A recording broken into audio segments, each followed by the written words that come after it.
സംസ്ഥാനത്ത് കോവിഡിന് സമാനമായ പനി വ്യാപിച്ചിട്ടും വിദഗ്ധ പരിശോധന നടത്താതെ ആരോഗ്യവകുപ്പ്. പ്രതിദിനം 10,000-ലധികം പേരാണ് ആശുപത്രികളിൽ കോവിഡ് ലക്ഷണങ്ങളോടെ ചികിത്സ തേടിയെത്തുന്നത്.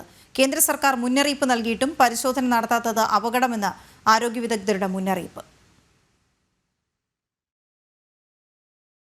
സംസ്ഥാനത്ത് കൊറോണയുടെ ലക്ഷണങ്ങളായ പനി, തൊണ്ടവേദന, തലവേദന, രുചിയോ മണമോ അറിയാനാകാത്ത അവസ്ഥ എന്നീ ലക്ഷണങ്ങളോടെ പനി വ്യാപിക്കുകയാണ്. കൊറോണയ്ക്ക് സമാനമായ ലക്ഷണങ്ങൾ ഉണ്ടായിട്ടും സാമ്പിൾ പരിശോധന നടത്താത്തത് ഗുരുതര വീഴ്ചയെന്നാണ് ഉയരുന്ന ആരോപണം. കൊറോണ ലക്ഷണങ്ങൾ പ്രകടമായാൽ പരിശോധന നടത്തണമെന്നത് കേന്ദ്ര ആരോഗ്യ മന്ത്രാലയം പലതവണ മുന്നറിയിപ്പ് നൽകിയിരുന്നു. ഇനിയും പരിശോധന നടത്താത്തത് അപകടമെന്നാണ് ആരോഗ്യ വിദഗ്ധരുടെ മുന്നറിയിപ്പ്. തിരുവനന്തപുരം ജില്ലയിൽ പനിബാധിതരുടെ എണ്ണം കുറയാതെ തുടരുകയാണ്.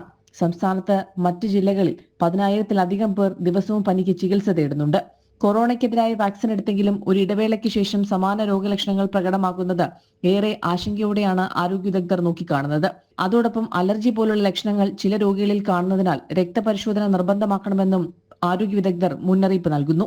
ജനം, തിരുവനന്തപുരം.